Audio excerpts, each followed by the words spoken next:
Shalom saudara yang kekasih di dalam Tuhan. Apa kabarnya saudaraku? Ya, kita harus tetap bersemangat. Harus tetap terus mempunyai hati yang tertuju kepada Tuhan. Saudara, tahun yang akan kita jalani yaitu tahun 2022 yang tinggal menunggu beberapa detik atau beberapa hari lagi sudah ada di hadapan kita.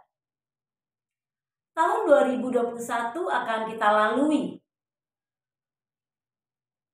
Mengawali tahun demi tahun, pergantian tahun, Tuhan Yesus selalu menyertai saudara dan saya.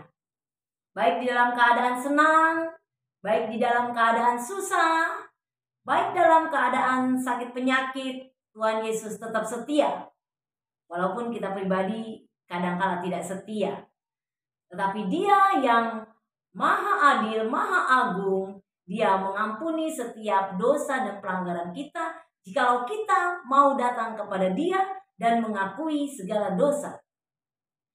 Saudara, pesan saya untuk menghadapi di tahun 2022 sebagai anak-anak Tuhan, sebagai orang-orang yang percaya kepada Tuhan Yesus, firman Tuhan berkata, janganlah engkau takut, janganlah engkau bimbang, janganlah engkau khawatir. Perkataan jangan sudah berkali-kali di dalam Alkitab dituliskan. Janganlah takut. Itu artinya Tuhan Yesus menyertai saudara dan saya.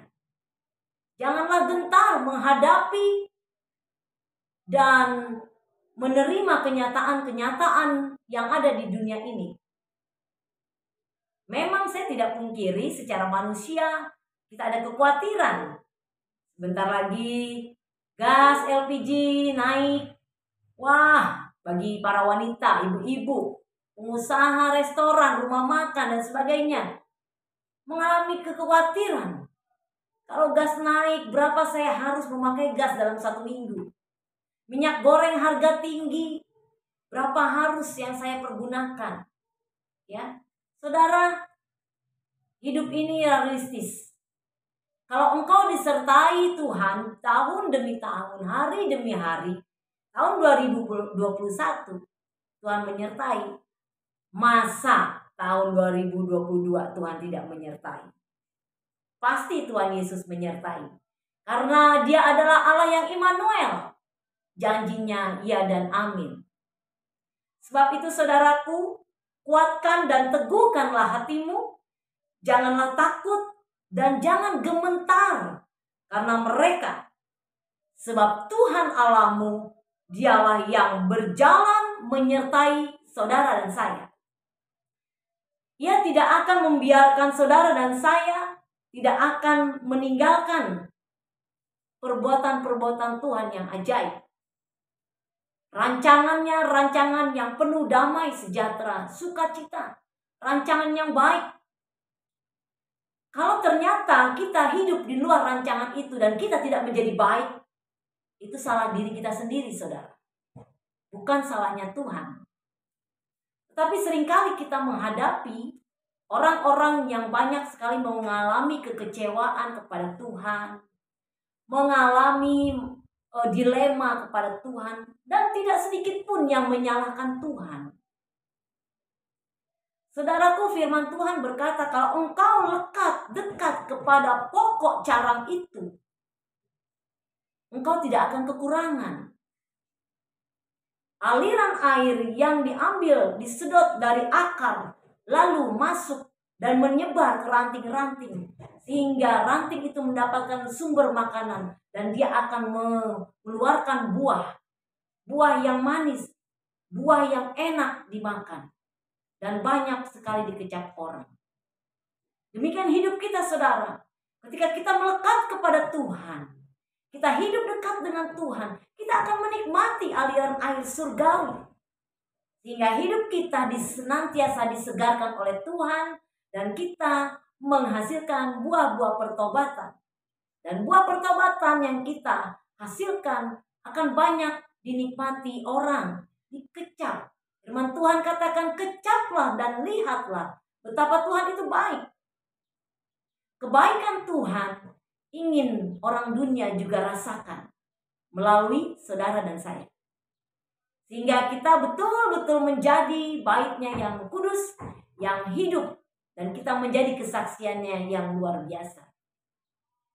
Saudaraku, untuk itu marilah kita tetap teguh, kuatkan iman kita, karena hari-hari ke depan, hari semakin jahat, bukan semakin baik. Dengan siapa lagi kita harus bersandar, kepada siapa lagi kita harus berharap? Hanya kepada Yesus Kristus Tuhan.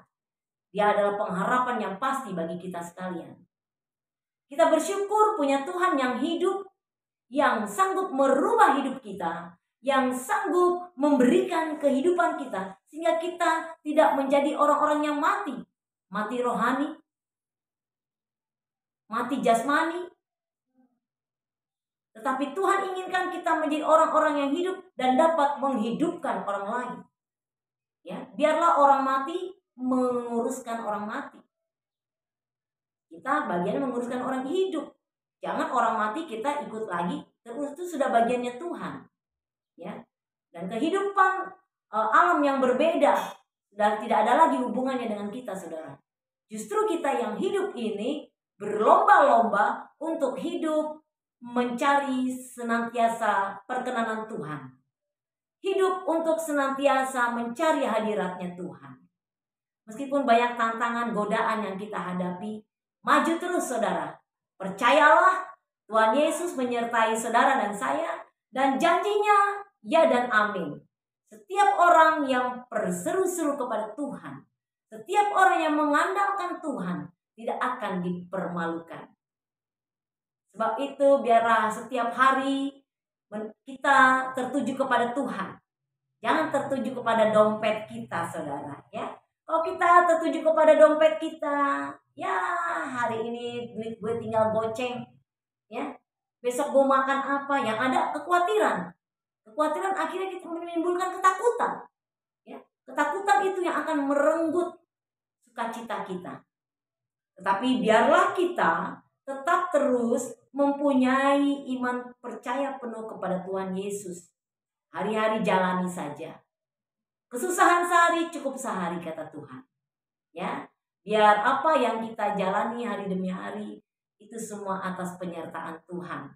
Bukan kuat dan gagah saudara dan saya, tetapi karena Roh Tuhan yang menyertai saudara dan saya.